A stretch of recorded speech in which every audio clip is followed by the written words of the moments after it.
السلام علیکم ورحمۃ اللہ وبرکاتہ۔ امید ہے کہ آپ لوگ خیر و عافیت سے ہوں گے۔ اللہ تعالیٰ آپ لوگوں کو اپنے حفظ و امان میں رکھے۔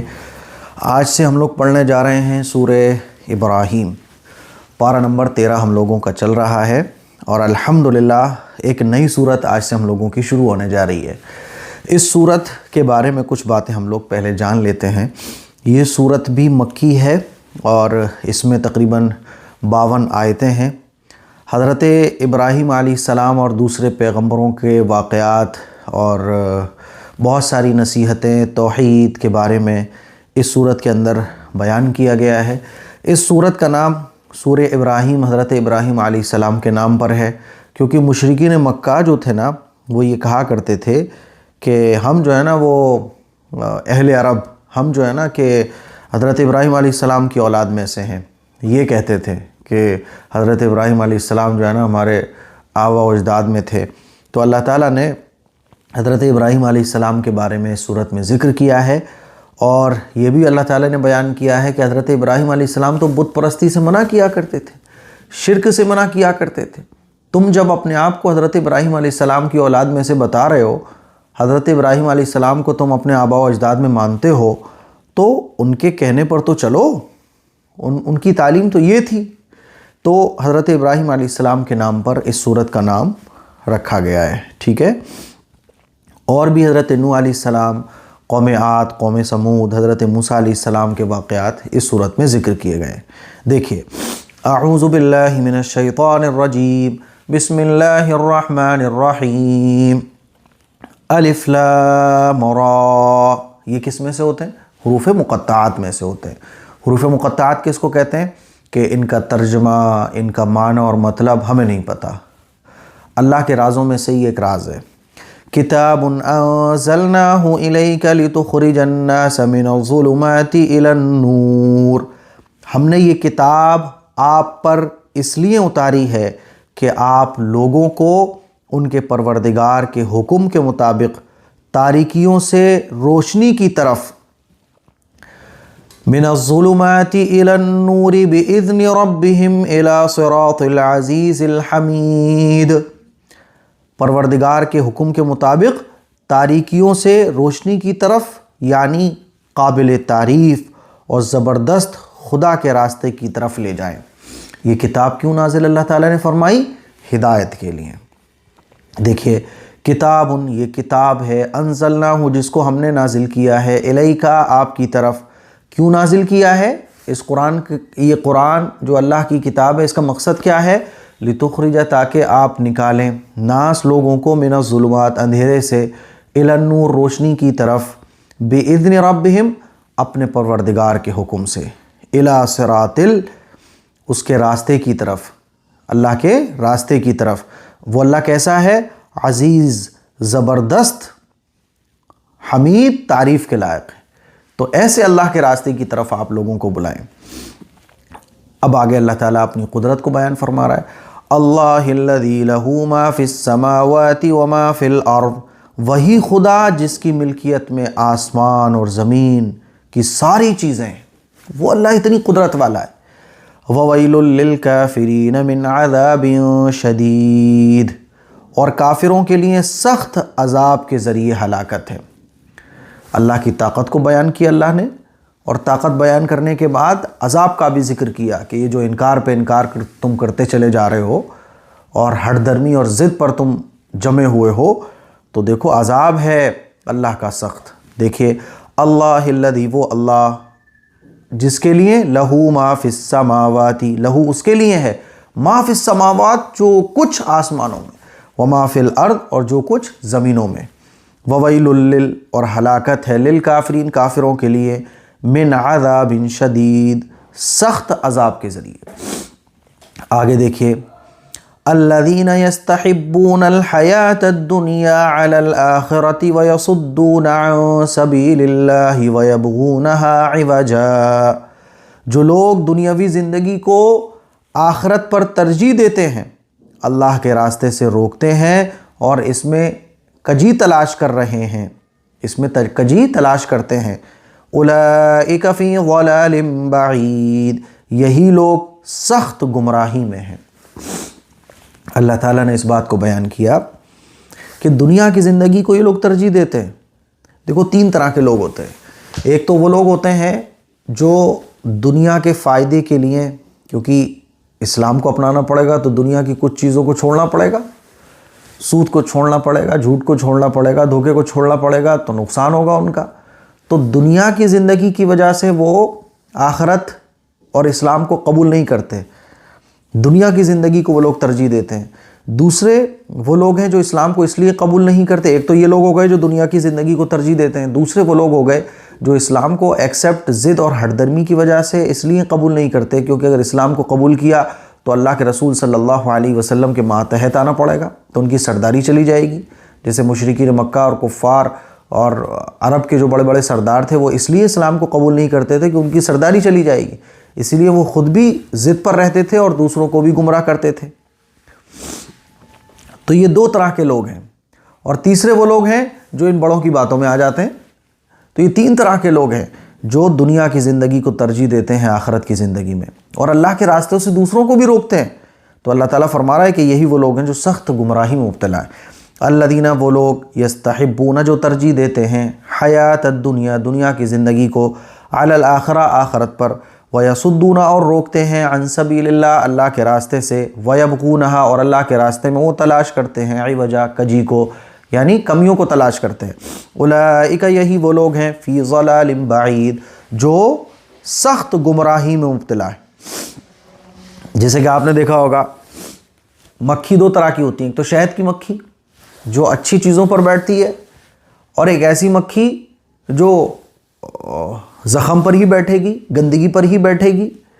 تو 2 اسی طرح سے مشرکین مکہ اور کفار میں بہت سے 3 طرح کے گروہ ہو گئے تھے۔ ایک تو 2 یہ والے جو دنیا کی زندگی کی وجہ سے اسلام کو قبول نہیں کرتے تھے کیونکہ نفع ختم ہو جائے گا، دوسرے وہ لوگ جو سرداری چلی جائے گی، اور تیسرے وہ لوگ تھے جو ان دونوں کے گمراہ کرنے پر گمراہ ہو جاتے تھے، اور وہ بھی کمیاں نکالنے لگتے تھے ایمان والوں پر۔ جیسے کہ کوئی صحابہ خوب خرچ کر رہے ہیں اللہ کے راہ میں تو کہہ رہے ہیں کہ دیکھو یہ دکھاوے کے لیے خرچ کر رہے ہیں، کوئی صحابی جو غریب ہیں وہ اللہ کی راہ میں تھوڑا خرچ کر رہے ہیں تو اس میں کمیاں نکال رہے ہیں۔ تو یہ 3 طرح کے لوگ تھے۔ اللہ تعالیٰ فرما رہا ہے کہ یہی لوگ ہیں جو سخت گمراہی میں ہیں۔ آگے دیکھیے، وَمَا أَرْسَلْنَا مِن رَّسُولٍ إِلَّا بِلِسَانِ قَوْمِهِ لِيُبَيِّنَ لَهُمْ، اور ہم نے تمام پیغمبروں کو ان کی قوم کی زبان ہی میں پیغمبر بنا کر بھیجا ہے۔ فَيُضِلُّ اللَّهُ مَن يَشَاءُ وَيَهْدِي مَن يَشَاءُ، تاکہ وہ ان لوگوں کو اچھی طرح سمجھا دے، پھر اللہ جسے چاہتے ہیں ہدایت سے محروم رکھتے ہیں، اور جسے چاہتے ہیں ہدایت سے نواز دیتے ہیں۔ وَهُوَ الْعَزِيزُ الْحَكِيمُ، وہی غالب اور حکمت والے۔ اللہ نے جتنے بھی پیغمبروں کو بھیجا تو ایسا نہیں تھا کہ پیغمبروں کی زبان الگ ہو، قوم کی زبان الگ ہو۔ دیکھو جتنے بھی پیغمبر گزرے ہیں تو کچھ پیغمبر ایک خاص علاقے کے لیے آئے، کچھ پیغمبر ایک بڑی جگہ کے لیے آئے، کچھ پیغمبر اپنی برادری کے لیے آئے۔ تو ایسے چھوٹے چھوٹے علاقوں میں، بڑے بڑے علاقوں میں پیغمبر بھیجے گئے، اس لیے صحیفے بھی نازل ہوئے، بڑی بڑی کتابیں بھی نازل ہوئی، تختیاں وغیرہ ہے نا۔ تو اللہ تعالیٰ نے جس پیغمبر کو بھیجا تو پیغمبر نے اپنی قوم کو جو تعلیم دی، اللہ سے جوڑنے کی جو کوشش کی، تو وہ انہی کی زبان میں کتابیں اور صحیفے وغیرہ نازل ہوئے۔ جیسے کہ آپ تورات، زبور، انجیل کو اگر دیکھیں تو ان کی زبانیں عبرانی زبان تھی، کسی کی کوئی اور زبان تھی۔ تو اللہ تعالیٰ اسی بات کو بیان فرما رہا ہے کہ ایسا نہیں ہے کہ تال میل ہی نہ ہو۔ مان لیجیے میں کہیں بیان دینے جاؤں تو وہ اردو سمجھتے ہی نہ ہو تو میرے بیان کرنے کا کیا فائدہ ہوگا؟ پہلے زمانے میں تو ٹرانسلیٹر بھی نہیں چلا کرتے تھے، اب تو ٹرانسلیٹر چلنے بھی لگے ہیں، لیکن ٹرانسلیٹر سے بھی وہ فائدہ نہیں ہوگا جو ڈائریکٹلی بات سمجھنے میں ہے۔ تو اللہ تعالیٰ نے جس پیغمبر کو بھی بھیجا تو وہ قوم کی زبان میں ہی بتانے والے تھے۔ ایسے ہی اللہ تعالیٰ نے عرب کے لوگوں، عرب چونکہ ڈائریکٹ جو خطاب ہے وہ عرب لوگوں سے، عرب کے لوگوں سے، عرب کے لوگ عربی جانتے ہیں، تو قرآن مجید اللہ تعالیٰ نے عربی زبان میں نازل کیا، اور اس قرآن مجید کی تفسیر اور ترجمہ اور اس کی تشریح بتانے والے پیغمبر علیہ الصلوۃ والسلام ہیں، وہ قوم کو ان کی زبان میں ہی بتا رہے ہیں۔ تو اللہ تعالیٰ فرما رہا ہے کہ تمہاری زبان میں تم آرام سے سمجھ سکتے ہو، پڑھ سکتے ہو، سن سکتے ہو، پھر بھی تم ہدایت کو قبول نہیں کر رہے، تو پھر اللہ تعالیٰ جس کو چاہتا ہے گمراہ کر دیتا ہے۔ اچھا، یہ جو قرآن مجید نازل ہوا یہ عربوں کے لیے نازل نہیں ہوا صرف، بلکہ اس زمانے میں پوری دنیا میں جو گمراہی پھیلی ہوئی تھی، تو قرآن مجید چونکہ آخری کتاب ہے، اللہ کے نبی صلی اللہ علیہ وسلم چونکہ آخری پیغمبر ہے، اب حضور کے بعد کوئی اور پیغمبر نہیں آئے گا، قرآن مجید کے بعد کوئی اب آسمانی کتاب نہیں آئے گی، تو اللہ تعالیٰ نے ہمارے نبی کو، آخری پیغمبر کو جو بنایا، وہ پوری دنیا کے اور قیامت تک آنے والے انسانوں کے لیے نبی بنا کر بھیجا ہے، اور قرآن مجید کو اللہ تعالیٰ نے قیامت تک آنے والے انسانوں کے لیے ہدایت کی کتاب بنا کر بھیجا ہے۔ تو اللہ نے عربی زبان کا انتخاب اس لیے کیا کیونکہ اللہ کو عربی زبان کی حفاظت کرنی تھی۔ آج بھی آپ دیکھیں عربی زبان جو ہے نا، یہ جو کی تو باقی ہے، زبانیں بدل گئیں، زبانوں سے زبانیں بن گئیں، بہت کچھ چینج ہو گیا، لیکن عربی زبان دیکھیے آپ 1400 سال پہلے سے بالکل ویسے ہی چلی آ رہی ہے، اس کی فصاحت میں، اس کی بلاغت میں کوئی کمی نہیں آئی، اور قیامت تک عربی زبان باقی رہے گی۔ ایسا نہیں ہوگا کہ عربی زبان ختم ہو جائے جیسے اور زبانیں ختم ہو گئی۔ بہت ساری جو آسمانی کتابیں تھیں وہ بدل گئیں، ان کی پوری لینگویج تک چینج ہو گئی، لیکن قرآن مجید کی لینگویج آج بھی وہی ہے، اور یہ لینگویج چل بھی رہی ہے۔ انٹرنیشنل لینگویجز میں جو آتا ہے، جو شمار ہوتا ہے جن لینگویج کا، اس میں سے عربی زبان بھی ہے۔ تو اللہ فرما رہا ہے وما ارسلنا، ہم نے نہیں بھیجا۔ اچھا، اب اس کے جو ڈائریکٹ خطاب تھا وہ عرب کے لوگوں سے تھا، پھر یہ قرآن آگے بڑھا، زمانہ آگے بڑھا، وقت آگے بڑھا، تو صحابہ اکرام نے اس کا ترجمہ بھی کیا، جیسے حضرت سلمان فارسی رضی اللہ تعالیٰ عنہ نے اپنے فارس کے لوگوں کے لیے اس کا ترجمہ کیا۔ صحابہ اکرام نے اس کے ترجمے دنیا میں پھیلانا شروع کیے، اور آج بھی آپ دیکھیں تو ہر زبان میں قرآن مجید کا ترجمہ آپ کو ملے گا، اور ٹائم کے حساب سے لینگویج بھی بدلتی ہے۔ 20 سال پہلے جو ہماری اردو تھی، آج کے ٹائم میں وہ اردو ہمارے معاشرے میں نہیں ہے، تو ضرورت اس بات کی ہے کہ اس کا ترجمہ بھی پڑھا جائے، اس کی تلاوت بھی کی جائے، اور اس کے ترجمے بھی لوگوں میں عام کیے جائیں۔ ہمارے معاشرے میں 2 طبقے بڑے خطرناک ہیں، ایک وہ کہتے ہیں کہ قرآن مجید کا ترجمہ بالکل نہیں پڑھنا چاہیے، قرآن کا ترجمہ ٹچ بھی نہیں کرنا چاہیے، ہے نا۔ ایک وہ ہیں جو کہتے ہیں قرآن مجید کی تلاوت کرنے سے کوئی فائدہ ہی نہیں ہے۔ دونوں ہی طبقے غلط ہیں۔ قرآن مجید کا ترجمہ اور تلاوت دونوں ہمیں کرنا چاہیے، قرآن مجید کی تلاوت بھی کرنا چاہیے، قرآن مجید کا ترجمہ پڑھنا بھی چاہیے، سننا بھی چاہیے۔ اسی لیے ہم لوگوں میں کو چاہیے کہ قرآن مجید کا ترجمہ بھی پڑھیں اور تلاوت بھی کریں، دونوں کام ہوں۔ قرآن مجید کی جہاں ہم تلاوت کر رہے ہیں 2 پارے کی، تو بھائی 1 پارے کی تلاوت کر لو، اور 1 پارے کا جو ٹائم بچ رہا ہے اس میں آپ ترجمہ پڑھ لو، اور ترجمے ہر زبان میں عام کرنے کی ضرورت ہے۔ غیر مسلموں کو آپ تحفے میں بھی دو، لو بھائی اس کا ترجمہ پڑھنا۔ آپ دیکھیے وما ارسلنا، اور ہم نے نہیں بھیجا، من رسول، ان کسی بھی رسول کو، الا مگر بلسان قومہ، ان کی قوم کی زبان، ان کی قوم کی زبان دے کر، یعنی ہم نے تمام پیغمبروں کو ان کی قوم کی زبان ہی میں پیغمبر بنا کر بھیجا ہے، لیبین لہم، تاکہ وہ واضح کر دیں، لہم ان کے سامنے اچھی طرح سے اللہ کے احکام کو واضح کر دیں۔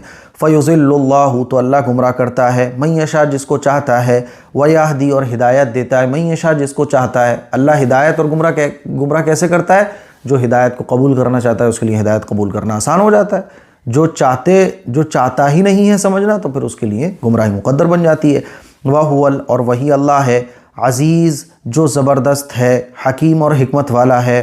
آگے دیکھیں وَلَقَدْ أَرْسَلْنَا مُوسَىٰ بِآيَاتِنَا أَن نَّخْرِجْ قَوْمَكَ مِنَ الظُّلُمَاتِ إِلَى النُّورِ وَذَكِّرْهُمْ بِأَيَّامِ اللَّهِ، ہم نے موسیٰ علیہ السلام کو اپنی نشانیاں دے کر بھیجا کہ تم اپنی قوم کو تاریکیوں سے روشنی کی طرف لاؤ، اور انہیں اللہ کی طرف سے پیش آنے والے واقعات یاد دلاؤ۔ موسیٰ علیہ السلام کے واقعے کو اللہ تعالیٰ بیان فرما رہا ہے کہ موسیٰ علیہ السلام کو ہم نے اپنی نشانیاں دیں۔ کیوں دیں؟ موسیٰ علیہ السلام کو توریت ملی، کیوں ملی؟ تاکہ موسیٰ علیہ السلام اپنی قوم کو اندھیرے سے نکال کر روشنی کی طرف لائیں، جہالت سے نکال کر علم کی طرف لائیں، گمراہی سے نکال کر ہدایت کی طرف لے کر آئے۔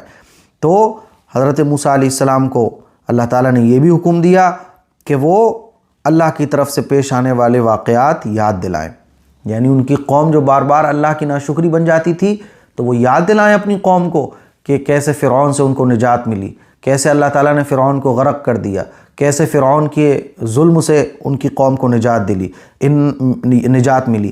ان فی ذلک لآیات لکل صبار شکور، یقیناً اس میں ہر صبر اور شکر کرنے والے شخص کے لیے نشانیاں ہیں۔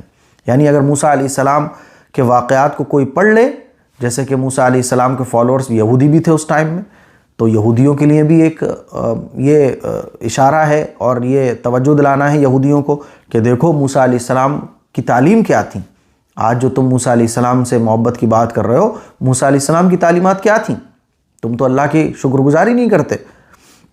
تو یقیناً اس میں صبر اور شکر کرنے والے شخص کے لیے نشانیاں ہیں۔ تو ایک بات یہ بھی پتہ چلتی ہے کہ تکلیف آئیں تو صبر کرنا ہے اور اس کے ساتھ ساتھ شکر بھی کرنا ہے۔ مثال کے طور پہ کوئی مصیبت میرے اوپر آن پڑی، اب میرے پاس آ کے کوئی کہہ رہا ہے بھئی کیا حال ہے، خیریت ہے، تو میں کہوں بھئی سب اللہ کا شکر ہے، سب اللہ کا شکر ہے، یعنی صبر بھی کروں اور شکر بھی کروں۔ اللہ فرما رہا ہے وَلَقَدْ أَرْسَلْنَا، اور ہم نے بھیجا موسیٰ علیہ السلام کو بِآیَاتِنَا، اپنی نشانیاں دے کر، ان اخرج، تاکہ وہ نکالیں قومک، اپنی قوم کو، من الظلمات، اندھیرے سے، الی النور، روشنی کی طرف، وذکرہم، اور آپ ان کو یاد دلاؤ، بایام اللہ، اللہ کی طرف سے پیش آنے والے واقعات، اللہ تعالیٰ کی طرف سے پیش آنے والے واقعات یاد دلاؤ۔ ان بے شک اس میں، فی ذالک، اس میں، لآیات، نشانیاں ہیں، لکلی، ہر ایک، صبار، صبر کرنے والے کے لیے، صبار، صبر کرنے والے، شکور اور شکر کرنے والے کے لیے۔ آگے دیکھیے، وَإِذْ قَالَ مُوسَىٰ لِقَوْمِهِ اذْكُرُوا نِعْمَةَ اللَّهِ عَلَيْكُمْ إِذْ أَنْجَاكُمْ مِنْ آلِ فِرْعَوْنَ يَسُومُونَكُمْ سُوءَ الْعَذَابِ وَيُذَبِّحُونَ أَبْنَاءَكُمْ وَيَسْتَحْيُونَ نِسَاءَكُمْ وَفِي ذَلِكُمْ بَلَاءٌ مِّن رَّبِّكُمْ عَظِيمٌ۔ اور وہ وقت بھی قابل ذکر ہے جب موسیٰ علیہ السلام نے اپنی قوم سے کہا، تم اپنے آپ پر اللہ کے انعام کو یاد کرو جب اللہ نے تم کو فرعون کے لوگوں سے نجات عطا فرمائی، جو تم کو بدترین تکلیفیں دیا کرتا تھا، تمہارے لڑکوں کو قتل کر دیتا تھا اور تمہاری عورتوں کو زندہ رکھتا تھا۔ اس میں تمہارے پروردگار کی طرف سے بڑی آزمائش تھی۔ موسیٰ علیہ السلام کی قوم کو اللہ تعالیٰ نے جو فرعون کے عذاب سے بچایا، تو اللہ تعالیٰ اسی بات کو بیان فرما رہا ہے کہ موسیٰ علیہ السلام کی جو قوم تھی یہودی، وہ بھول جاتے تھے اللہ کی نعمتوں کو اور اللہ کی ناشکری کرنا شروع کر دیا کرتے تھے۔ تو موسیٰ علیہ السلام کو بار بار اللہ تعالیٰ نے یہ حکم دیا کہ اپنی قوم کو بتاؤ کہ وہ اللہ کی نافرمانی کیوں کرتے ہیں۔ دیکھیے، وَإِذْ، اور یاد کرو وہ وقت، قالا، جب کہا موسیٰ علیہ السلام نے، لقومی، اپنی قوم سے، اذکروا، کہ تم یاد کرو، نعمت اللہ، اللہ کی نعمتوں کو، علیکم، جو اس نے تم پر کی ہیں، یعنی اللہ کی نعمتوں کو تم بھول رہے ہو۔ اذ، جب، کتنی بار ایسا ہوا کہ موسیٰ علیہ السلام نے یاد دلایا، لیکن یہ یہودی جو تھے نا، پھر بھی نہیں مانتے تھے، یہ بنی اسرائیل کے لوگ، یہ بھول جاتے تھے اللہ کی نعمتوں کو۔ جب انجاکم، اللہ تعالیٰ نے تم کو نجات دی، من آل فرعون، آل فرعون سے، یعنی فرعون کے لوگوں سے نجات دی۔ یسومونکم، کون سا فرعون؟ جو تم کو عذاب یہ فرعون کے لوگ جو ہے نا تم کو عذاب دیتے تھے، سوء، بہت برا عذاب دیتے تھے، اور عذاب میں کیا کیا کرتے تھے؟ یذبحون، قتل کر دیا کرتے تھے، ابناکم، تمہارے بیٹوں کو، ویستحیون، اور زندہ رکھتے تھے، نساکم، تمہاری عورتوں کو، وفی ذالکم، اور ان تمام واقعات میں، بلاء، آزمائش تھی، من ربکم، تمہارے پروردگار کی طرف سے، عظیم، بڑی آزمائش تھی، اور اس میں تمہارے پروردگار کی طرف سے آزمائش تھی، اور اس آزمائش سے اللہ نے تمہیں نکالا۔ تو اللہ کا شکر ادا کرنا چاہیے تھا، صبر کرنا چاہیے تھا، اور موسیٰ علیہ السلام جو کہہ رہے تھے اس پر ایمان لانا چاہیے تھا، لیکن ایسا نہیں ہوتا تھا۔ ان تمام واقعات کو اللہ تعالیٰ نے اس سورت کے اندر، حضرت سورہ ابراہیم کے اندر بیان کیا ہے۔ تو یہ آج کا ہمارا ایک رکوع مکمل ہو گیا۔ کل انشاءاللہ ہم رکوع نمبر 2 سورہ ابراہیم کا پڑھیں گے۔ مجھے امید ہے کہ آج کا رکوع آپ کو اچھے طریقے سے سمجھ آ گیا ہوگا، اور بھی آگے اس سورت کے اندر واقعات آئیں گے۔ دعاؤں کی گزارش ہے، اس کلپ کو شیئر کریں۔ السلام علیکم ورحمۃ اللہ وبرکاتہ۔